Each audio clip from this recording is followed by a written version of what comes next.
con el propósito y fin de que nos demos cuenta que ustedes como padres son fundamentales en el proceso de formación de sus hijos.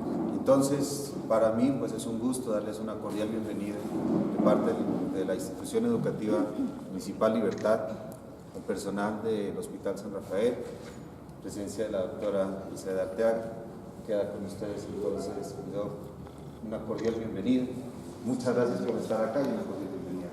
Bueno, primero que todo, muy buenas tardes. En nombre de Hospital San Rafael les damos una cordial bienvenida. Me voy a permitir realizar lectura del orden del día para dar continuidad con la reunión del día de hoy. Primero que todo vamos a hacer una presentación de la conferencista, la doctora Elizabeth Arteaga. Posterior a ello tendremos la intervención de la doctora Elizabeth con el tema y la participación de los asistentes, y de ahí haríamos ya el cierre del taller. Muy buenas tardes a todos. Mi nombre, ya lo dijo la compañera, es Claudia Bravo, soy gestora de proyección social. Estoy liderando este proceso de llegar hasta la Comuna 6 y obviamente esta institución forma parte de la Comuna 6, objeto de intervención de Hospital San Rafael. En nombre de nuestras directivas, el doctor Germán Villasís, que es nuestro director, el doctor Alexander Mojoa, nuestro director científico, y el padre Alfredo Campo, que son nuestros directivos, reciban ustedes también un cordial saludo. No pudieron presentarse, pero están presentes con un saludo muy afectuoso para todos ustedes. Quería comentarles un poquito de dónde sale el taller que vamos a desarrollar a continuación. Resulta que desde la vigencia 2011, Hospital San Rafael, en el marco de la responsabilidad social, quiere llegar a la comunidad con talleres relacionados con diferentes problemáticas que son bastante álgidas en toda la Comuna 6 particularmente, y hemos querido que nuestro conocimiento técnico-científico llegue a ustedes de una manera clara, oportuna, eficiente y sobre todo de carácter gratuito. El 22 de abril vamos a desarrollar el suicidio en adolescentes. En junio 17 vamos a desarrollar maltrato infantil y bullying en la escuela. En agosto 18 vamos a hacer, en agosto 19, la delincuencia juvenil. Y el último taller es el 21 de octubre y es el embarazo en adolescentes. Van a desarrollarse todos en el salón comunal del barrio Caicedo Alto. Sin más preámbulos, voy a dar la bienvenida a la doctora Elizabeth Arteaga. Ella es psiquiatra, es magíster en tratamiento y rehabilitación en conductas adictivas y es la coordinadora de nuestro programa que manejamos en el Hospital San Rafael, y le damos un cordial saludo de bienvenida. Bueno, buenas tardes nuevamente para todos ustedes. Este tema de las conductas adictivas pues es algo que realmente ha llegado a afectar a una parte muy importante de la población. Nosotros desde el hospital tratamos de generar los tratamientos, las recomendaciones para evitar que estas conductas avancen. Ustedes como padres de familia o como adolescentes se enteren de cuáles son los riesgos del consumo de sustancias. La idea con esto es que ustedes puedan hacer esas identificaciones a tiempo, que si tienen un familiar o una persona cercana que ustedes crean que pueda estar iniciando en estos comportamientos, y si es necesario, pues obviamente que se dirijan al hospital para que podamos iniciar un proceso de tratamiento como tal. La idea es empezar un poquito hablando con la situación, digamos, los datos más reales que tenemos de la situación del consumo en Colombia. En Colombia se hace un estudio de consumo de sustancias cada 5 años. El último que se hizo fue en el año 2013. Se tomó población de la edad, pues del rango de edad mayor posible, desde los 12 hasta los 65 años. La sustancia más conocida, pues sabemos que es el licor, ¿no es cierto? Porque es legal, porque es socialmente aceptado, porque muchas personas lo utilizan de rutina para una celebración. Sin embargo, hay que empezar aprendiendo que el licor también es una sustancia, que más o menos, digamos, el daño cerebral que el licor produce es equivalente al que produce consumir otras sustancias como marihuana, como inhalar boxe, como consumir bazuco. O sea, los efectos son diferentes, pero el daño mental y el riesgo de generar adicción sigue siendo el mismo. El problema con el licor es el más grave de todos.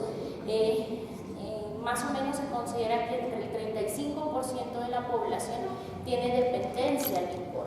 Cuando hablamos de dependencia, por ejemplo, en la persona que toma licor cada 8 días, pero eso ya es una conducta adictiva, eso ya es una dependencia como tal al licor, y eso a largo plazo puede generar problemas mucho más graves. La siguiente sustancia más frecuentemente utilizada pues, es el tabaco, la nicotina, el cigarrillo, que más o menos se considera que lo consumen del 16 al 20% de la población. Generalmente una persona que consume tiende a reunirse con otras personas que sí consumen, pero resulta que hay otros 30 que no lo hacen. Entonces cuando uno mira esa comparación, ya empieza como a darse un poquito cuenta de lo inadecuado o de lo anormal que resulta ser esta conducta. Y para todas las otras sustancias ilegales, ahí entra la marihuana, el bazuco, los ácidos, las pepas, el éxtasis, entran los hongos, entran los inhalantes, principalmente el boxe. Todas estas sustancias se considera que solo las consumen el 2% de la población. En términos generales, las sustancias se dividen en 3 grupos según el tipo de efecto que producen a nivel cerebral. En el primer grupo tenemos los estimulantes. Estas son las sustancias que hacen que la persona se acelere, que se ponga a veces un poco paranoide, que la persona como que sienta que tiene mucha energía o que sienta que tiene que tiene que realizar una actividad de una forma rápida o repetitiva, o sea, ponen a la persona en alerta, hacen que la persona se estimule en general y esté como en un estado de excitación mientras pasa el efecto de la sustancia. Aquí las sustancias están las anfetaminas, entre estas está por ejemplo el éxtasis, están algunos ácidos como el LSD, que es también pues, muy frecuente últimamente, está la cocaína, los derivados de la cocaína, el bazuco es un derivado de la cocaína, el crack es un derivado de la cocaína. En las antinas tenemos las sustancias que de pronto todos incluso hemos consumido alguna vez, que son el café y los energizantes. La cafeína y los energizantes son sustancias diseñadas para aumentar el nivel de energía. ¿Cuál es el problema con esas sustancias? Que tienen unas concentraciones de azúcar muy altas y por eso la persona siente que tiene como más ganas de hacer actividad, y por eso se recomiendan solo para personas que van a hacer una actividad física importante. Una persona, por ejemplo, que si se toma un Vive 100, se toma incluso el Gatorade, tiene también cantidades de glucosa muy altas, que si la persona no hace actividad, todo eso se va metabolizando en el hígado y con el tiempo también puede empezar a generar daños. Y en los estimulantes también está la nicotina. El segundo grupo son los depresores. Esto no tiene que ver con el estado de ánimo, o sea, no significa que causan depresión, sino que van disminuyendo el funcionamiento del cerebro. A medida que el consumo se va aumentando o que la cantidad de la sustancia es mayor, el funcionamiento cerebral disminuye. Y a medida que va pasando el tiempo y la persona sigue tomando, empiezan a perderse algunas funciones mentales. Empieza la descoordinación, empieza a hablar enredado, empieza a entorpecer un poco los movimientos. Sí, eso ya significa, digamos, que el cerebro como que ya no aguantó más licor y se desconectó. Por eso está en ese grupo, un depresor, porque va disminuyendo el funcionamiento cerebral. Hay un solo grupo de medicamentos, que son las benzodiazepinas, que son el lorazepam, el clonazepam, el alprazolam, que pueden producir dependencia. Igual cuando uno lo formula, uno hace esta advertencia para asegurarse de que va a ser un tratamiento corto. Y las otras sustancias son los opiáceos. Aquí está la heroína principalmente, y también produce ese efecto de ir disminuyendo pues como el funcionamiento cerebral hasta llegar a una relajación profunda, y por eso las personas a veces por sobredosis pueden entrar en paro y morir. Y el tercer grupo de sustancias son los perturbadores. Estos son un poco más peligrosos porque pueden producir cualquier tipo de reacción a nivel cerebral. Pueden hacer que la persona se agite, se ponga agresiva, puede ser que la persona empiece a alucinar, que empiece a mirar cosas, a escuchar cosas, puede ser que la persona se quede tranquila, digamos, la perturbación puede variar dependiendo del estado emocional de la persona y del lugar y de las circunstancias en donde se hace el consumo. Aquí están los alucinógenos. Dentro de los alucinógenos encontramos dos sustancias que son naturales, que son los hongos y el peyote. El peyote es una especie de cactus, casi no se encuentra aquí, a menos, como en algunos casos, que las personas lo siembran, pues específicamente para obtener la sustancia. Los inhalantes, principalmente el boxer, aunque también entran todos los disolventes, la gasolina, el thinner, el removedor. Hemos visto muchos casos de adolescentes que, por ejemplo, empiezan con ese tipo de sustancias que hay en casa y que las empiezan a inhalar de forma frecuente y empiezan a sentir los efectos. El cannabis, que es la marihuana, la mayoría de pacientes manifiestan una sensación de relajación o de tranquilidad mientras están en el efecto de esta sustancia, pero pues la perturbación y el daño cerebral que genera se queda mucho tiempo después de ese consumo. Y las drogas de síntesis, que son las drogas que ya son preparadas, como aquí están por ejemplo algunas pepas como el éxtasis, que también empiezan a generar esas perturbaciones. Cada sustancia tiende a generar una alteración diferente en el cerebro, ¿sí? Estas son unas imágenes de unos estudios en personas que la imagen de la izquierda es una persona que ha consumido ketamina. La ketamina es un sedante que se utiliza en anestesia, y en el cuadro de la derecha está la psilocibina, que es el componente alucinógeno de los hongos. Entonces, esas áreas verdes que ustedes observan en esos cerebros son las áreas que se activan cuando la persona consume esas sustancias. Llega a lesionar las neuronas.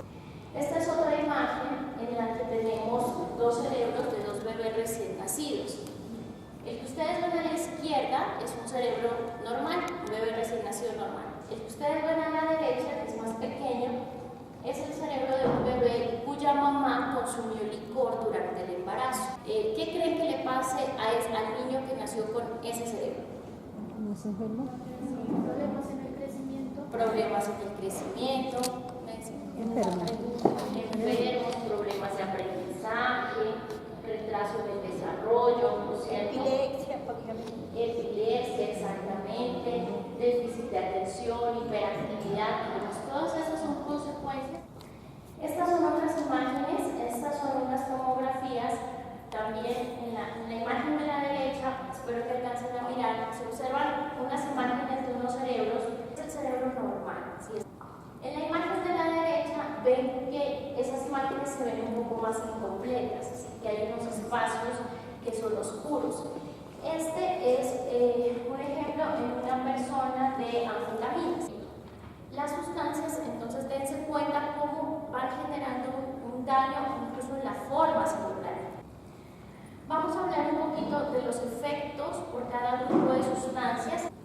En el primer grupo teníamos los depresores, que están del alcohol, los sedantes, algunos medicamentos. Los efectos inmediatos, la somnolencia, la descoordinación de los movimientos, pérdida de los reflejos, las náuseas, el vómito, la impulsividad, la hostilidad y en algunos casos un poco más graves, pues ya la amnesia. Estos son algunos de los efectos a largo plazo. Las tres primeras imágenes que ustedes observan tienen que ver con el daño del hígado, ¿sí? Como al lado del hígado está la vesícula también empieza a producir la bilis, pero eso se queda acumulado. Como no puede salir, empieza a irse directamente a la sangre y empieza a aparecer ese color amarillo en los ojos y puede aparecer en toda la piel. Y finalmente, pues también puede producir todo tipo de trastornos afectivos. El licor tiende a generar depresión y ansiedad. Esta es otra imagen de un estudio que se hizo en España, donde muestra adolescentes. Los de la imagen de la izquierda, donde ustedes ven unas áreas rosadas y rojas, es un adolescente normal, y el de la izquierda es un adolescente que consume licor. Este es el otro grupo de sustancias, como les decía, el de la heroína. A veces se consume inyectándose, aplicaciones en la piel. ¿Sí? La imagen que ustedes ven en la parte de abajo es de una persona que tiene una osteomielitis. Empezó con una infección en la piel por inyectarse heroína. Hoy en día hay una sustancia nueva que probablemente ustedes la han escuchado, que es el cocodrilo. Realmente ya hay efectos, no los hemos visto aquí afortunadamente, pero sí hay casos de efectos en personas que han perdido grandes cantidades de tejido. Los efectos inmediatos es la contracción pupilar y toda la actividad empieza a volverse más lenta, la respiración se vuelve más lenta, los movimientos se vuelven más lentos. Ahora vamos a hablar de los estimulantes. Como les decía, son los que generan una excitación en la persona, que aumentan la energía. Aquí tenemos, esta es una imagen de una persona que consume metanfetaminas. En la imagen de la derecha, ustedes miran, de la izquierda, perdón, ustedes miran en ese control saludable, normalmente la imagen, un cerebro que está normal, y en la imagen de la derecha se ven ya alteraciones, se ven espacios oscuros, se ve disminución del funcionamiento, producen insomnio, producen hiperactividad, producen vértigo, hiperalertamiento, la persona irritabilidad, dolor de cabeza, dolor muscular. Y las personas que mueren por sobredosis de cocaína o de bazuco mueren por paro cardíaco. Miren que esta es la imagen de una persona que consume cocaína desde que está en el estado normal, después de 10 días de haber consumido y después de 100 días de haber consumido. La nicotina tiene un ciclo muy corto en el cerebro. Cuando la persona la inhala, o sea, la aspira el humo del cigarrillo, llega directamente a los pulmones. De ahí pasa a la sangre y más o menos se demora 7 segundos en llegar al cerebro.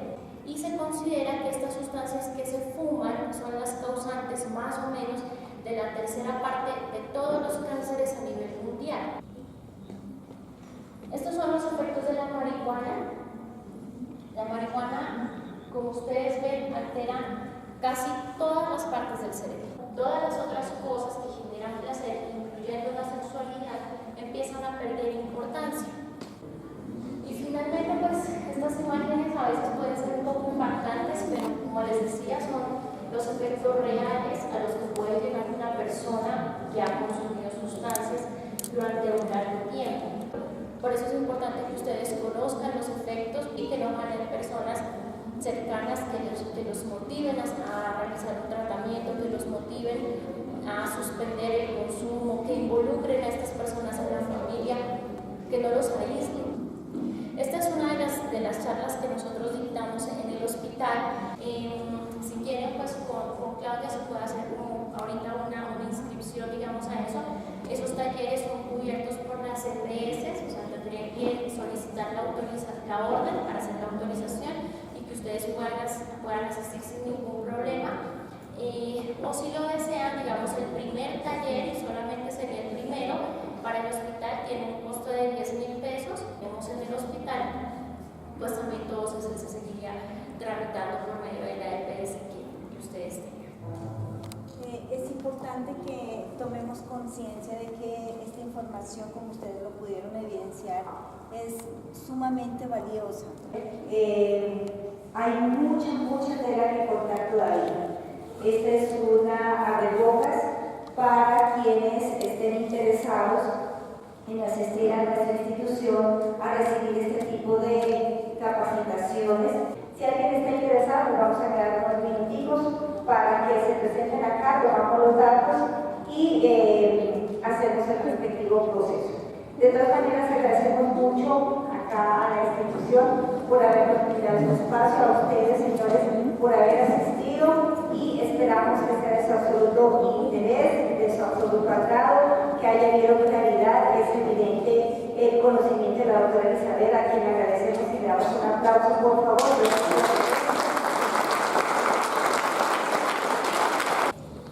¿Cuál sería, cómo se tomaría la iniciativa para entrar a un tratamiento de rehabilitación? Para iniciar un proceso de rehabilitación, primero es importante que la persona se acerque, digamos que pida una cita. Generalmente, pues como ya les explicábamos, el conducto regular es ir al médico general, pedir la revisión para psicología o psiquiatría de adicciones. En este caso, pues el hospital es la única institución que maneja esta problemática, o pues digamos que está certificada en este tratamiento, entonces lo más común es que lo remitan directamente al Hospital San Rafael. En ese caso la persona pasaría a la valoración, a la consulta de primera vez y ahí se evalúa. Cuando él no admite que que está enfermo, ¿qué pasaría allí? Para la primera consulta, en ese caso, con el tema específico del licor, uno primero tiene que definir si la persona tiene criterios o no de hospitalización. Eso no tiene que ver con rehabilitación, pero si la persona está, por ejemplo, en un estado de intoxicación, y eso sería un criterio de hospitalización. En ese caso, solo en ese caso, digamos, no primaría la voluntad de la persona, sino el derecho a proteger su vida. De lo contrario, si la persona no tiene criterio para quedarse hospitalizado, iniciamos el proceso ambulatorio. Entonces, pues, siendo así, nuevamente, pues, un agradecimiento a la doctora Elizabeth, del equipo del Hospital San Rafael, a ustedes también, pues, por su asistencia. Esperamos poder contar con su presencia en el programa. Muchas gracias.